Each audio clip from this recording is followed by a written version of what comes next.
times away. I am proud that the NPP government under my leadership has been able to bring transformation policy into our education system. President Addo. Mr. Speaker, right from the start of this government coming into office, we have sought to place the maximum effort on the education and training of the youth as the base for building the prosperous nation we seek. A foreign statesman once posed the question, and I quote, "Why am I the first member of my parliament in 1,000 generations to have gone to the university?" Unquote. In the past 7 years, I've met many people, young and old, across the country, who have told me about the first person in their families, in their communities, to have gone to senior high school. They might well ask the question, why are they the first boy or girl in their family to have gone to senior high school? The answer is not far-fetched. Not being able to go to secondary school for lack of money was so widespread and accepted phenomenon that it led to some people thinking senior high school was not meant for them or their children or for people from their village. And therefore, a child in the family finishing junior school and moving on to senior high school was simply not factored in their expectations. Mr. Speaker, free SHS might be labeled by its distractors as a mere political slogan that must be demonized, but it is in fact a transformative program that has broken myths and liberated minds. It is humbling on one hand and frightening on the other to think of the sheer number of talents the free SHS has unearthed that would otherwise have ended their formal education at BECE. I know we will get more engineers, doctors, architects, scientists, writers, and poets out of the increased numbers of those attending senior high school who will go into further education. Even if they stop at high school, at senior high school, imagine what 1 million more secondary school educated young people will do to our self-confidence and the value of our workforce. That alone makes free SHS worthwhile. I'm proud that the NPP government under my leadership has been able to bring this transformative policy into our education system. Mr. Speaker, I believe the success of the free SHS policy has answered its critics, and the arguments about it should cease, and we should simply concentrate on finding ways to improve it. I'm particularly glad that the fears about lowering of standards have been allayed. Refreshingly, we witnessed through the 2023 batch of free SHS students the best waxing results in over a decade. Mr. Speaker, there's more to education than free SHS, and government has been paying equal attention to all the other sectors. Kindergarten, primary school, and junior high school must work together to give a solid foundation and strengthen the free SHS policy. The implementation of various programs, such as the capitation grant, feeding grants to special schools, BEC registration for pupils in public junior high schools, among others, have significantly increased access to education at the basic level. The focus of the comprehensive reforms within the sector has been to improve learning outcomes and ensure every child that goes through our education system is equipped with literacy and numeracy skills by the time they exit primary 6. A national standardized test for numeracy and reading skills is now being conducted at primary 4. Unfortunately, quite a number of children still manage to slip out of the net and miss going to school altogether or drop out at primary school. The Ministry of Education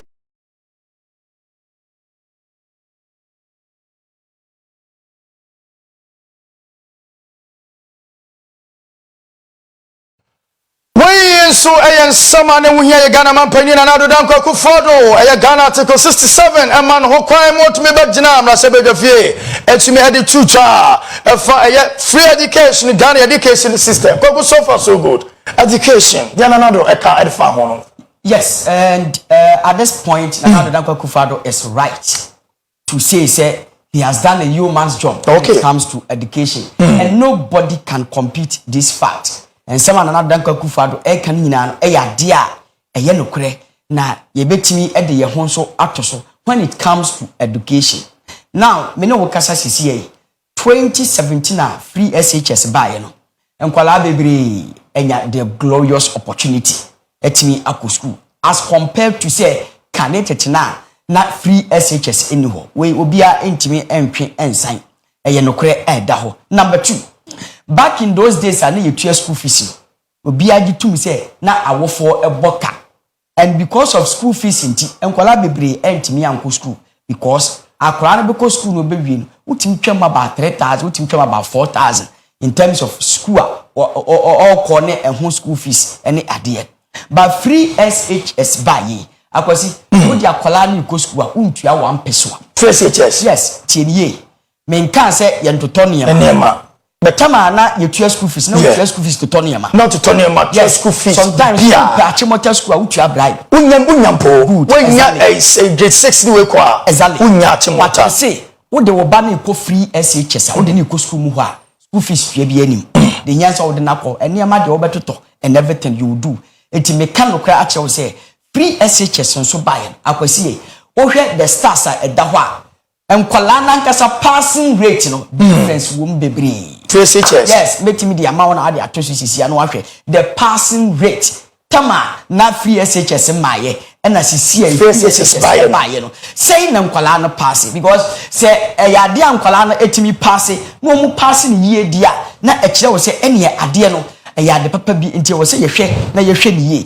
say you John Mahama say katasisen pro because so won kra no in terms of the yeah we say enye omutu no mo de tre so obeka ye me wo video no ha aban no sisase mo practice ne nkro ne baby kokoso o face HS e mo obeka ye ma edu twumba yi na no sansem no keka no onjai na nya bra beboa o man Ghana nti NDC for so say free HS na e ba ye no e mo fra ne nsua de apon no mo de tre from John Mahama source ne no. Okay and yeah me make catch say it's a lie ya tra odie na odi agu Ghana ho fi because apono enye na ye chi sapo ho ye course kunya ne nim sapo Mr. John Dramani Mahama motami na apono ho but now the system is in such a way that it will be very difficult say ubetimi enya mimi ko school no but sapo ho but now most of the times me hu bi da apono yes me hu bi da but ne wo ho eti so o ka de sa dia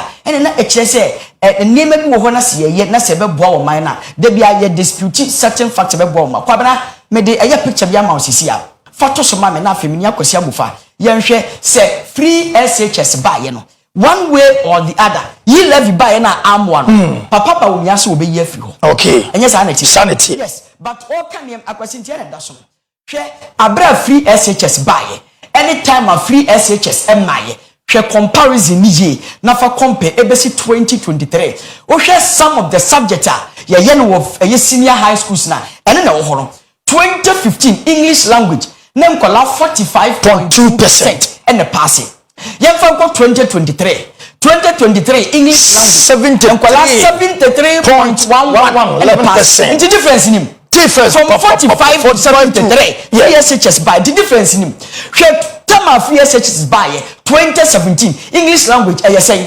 52.24 watra average say it was the beginning of that policy after go through 2019 2020 2022 23 integrated science John Dramani Mahama time was starting our day the policy 28.7% integrated science performance na so hono na for company 2016 48.35 for 2017 na for 2023 66.82 akwasi mathematics John Dramani Mahama time 2015 na 32.4% for 2016 na 33.12% me patrol 2017 and Colada started so more picky. She 2023 performance at Daho. Who do 62.23%. Social studies from 57. This is the core subject. The core subject. When you're getting Kwamonko University, so fairly we are aware of that.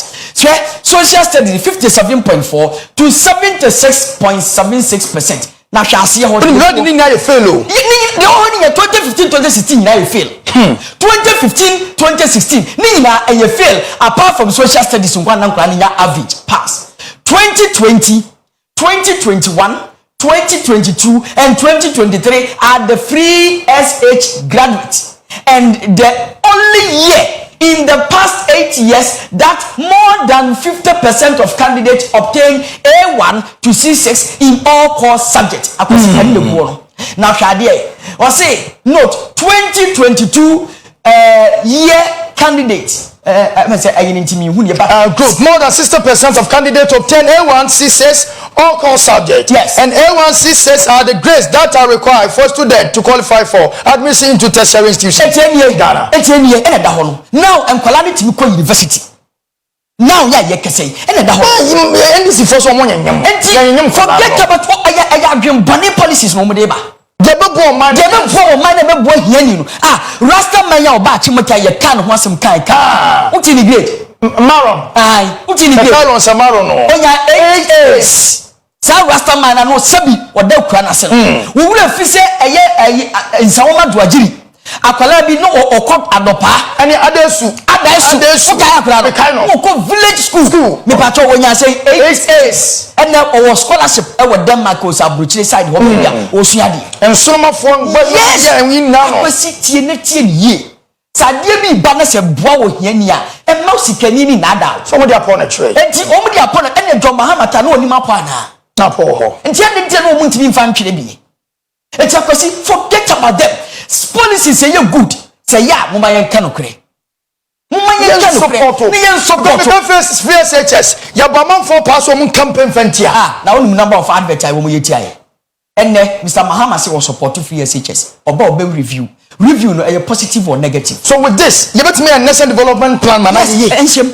wuntimi yin frim na mo yenye ni ye me gitum say enne still na school challenges wo me gitum challenge but the policy benefit no don't you know and I qualify akwasi ranum die nche mu bebre ho aye che yasa na yetimi akọ university because who we school no emwani ho awoso ukodi pa adopa na won nam sie koko na nke be na obi adi 45 years after na akọ university senka sabe na free SHS ni bi wo ho a enka ne maame mu bobo yes 30 we years 15 16 17 enka confirm bebre ko university na akọ 20 years after to aduma dabi obetina wale de do na we officer Mr. Mahama na ne papa ye minister ye yi ni free in kan school e de ne ko sirem na ye free SHS no satono mo confirm na yes na ye free SHS so he is a beneficiary of free SHS eti kokoma nya because o ka tre Ghana for free SHS to me member say the next I am Liwokan na kai I am minister of education Liwokan kama na akufa do di free SHS ba Liwokan na ka kire yen omo ka kire yen say unless 20-30 years time and the free SHS betimi aba policy no mistakes wo ho meji to ba akwa 24-hour economy yes now 24-hour economy o implement ya problem beba because tie ngwaha street light bi anya adwuma eti banking systems na wa no be da ya adwuma kwa cheni na mu e ko baba so be eti o be ye light ni nyina no problem number 2 e was say uma security jam vantage point eti mo but all can all power nintia me say so wonya wontim ye the whole Ghana hwire dabre ni ntum ye ni nyina we ye tired problems lapses baba but policy no eye en ko fo ye adwuma na do eti men kan che say wo policy no wa wo de ba no mentimi ni me yere nda ene wo ba ma wu you're right yes ebudu yes so ka chem so ntimi ni wo yere nda fi say 24-hour economy wo ba ma wu na mining companies e wo Ghana no enkofo nko shift de bia oboase enkofo nko shift wo mo wo ye eti say MPP ni be catch them say 24-hour economy wontimi na yere na ne ba ma wu o hia target you could day now after 20 one we be eti free SHS don't destroy the policy problems wo ho ya jutum yensisi school adan mejitum enkwala na bia na yenhwe ni ye se Ghana sika nyina na ye be hwe free SHS a yemfa hwe na ohia ni nya so koko yenhwe report aba kwabra betum da to so mam na enwe free SHS policy between 2017 2018 2021 2022 parent omo ye bibia omo say se wo dey akra ko school a year no spend 4185 so se nke free SHS ni wo dey nim nanka yes every year between 2017 2018 academic year and 2021-2022 academic year, players spent 4,100 per annum. I guess every year. Quarter urban. Because here, you say, and your school now, yeah. Alcohol. And in the wood, and Yamana or more, and the alcohol more. And to say, the first searches in what you can be said and get secondary school. Because at this time, punk, I just made decent part of it. And can be bring to me because can be papa. Number one, Bissau say, abai at the policy papa ba. Me no mienu e die na ye de support nothing e die be support aden na ye de railways lines aba na edua na don konfo pika electricity. So will you blame the government? No. Aden ti na ye de policy aba na obi ehun sa fe de ye ni me ko school free e ye no kre what time of troubles de kwa e ye free na mom wo ton entoma ne troubles o na ye 40 Ghana cedis troubles. What they call 300 Ghana cedis. Who blame the government? Who blame the government? You are blaming the government. Mattress, a student mattress. Na a 50 Ghana cedis. And a 700, 800. Say a free SHS into what they call 700, what they call 600. A ya buying na ye and I'm new million sushi. When the Ghana ha. And I bear again say lockdown ebeba. Let me walk my say. Lockdown beba Gary back. Na ya 7 cedi. Kumasi bank madrum. That day na could do 40 cedis. And about 100 cedis. Montos Gary tienie. Bank tienie sa di free jim. Afa na kofosu. Eno na yakufu na ye. David. Ye be lock it down. We be an na from one konko back 7 cedis to 40 cedis. Tienie. Enti yensu mienu ye wasede ye a role to play when it comes to implementation of policies. Say abide the idea bi ba men factory modern en kan che yen say o mani mo maye din unum say ne se nkofo bi benya enkomu tua school fees because the reason ni nyina say wo kwa ni mo beto ton e chen wo twen humi.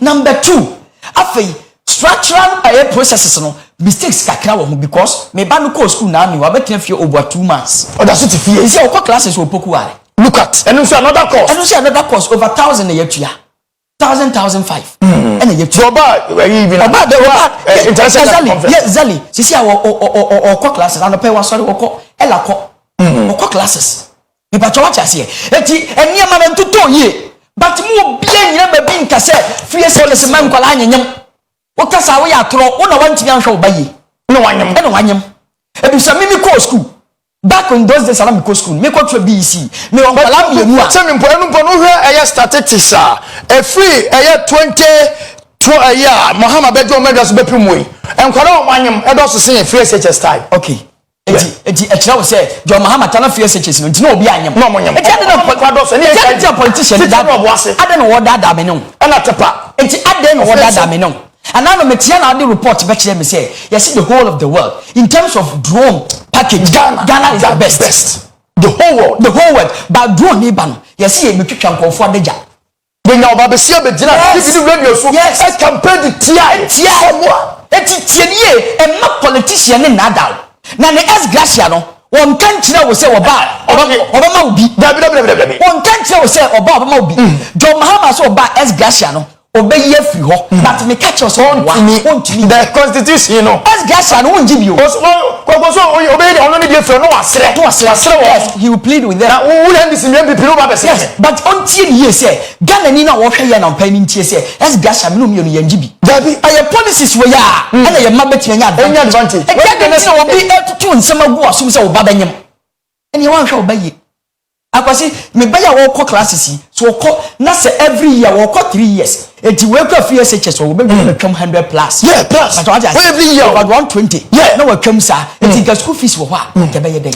mo fa number ni ngoni mamia ni Ghana fo eni nkomo about the state of nation address ebusa say uvo to ma digita ana say uvo to e dey about 24 hour economy and enyo winyam free wo e dey ensem na wo kan e dey fire year key take away say dey brewo about a state of the nation's address and Ghana man penin na to down kaku for the kwejana sabe de fie Edutu Gano. Who do you want to be your next president? John Mahama or Dr. Mahmoud Bawumia? Anna.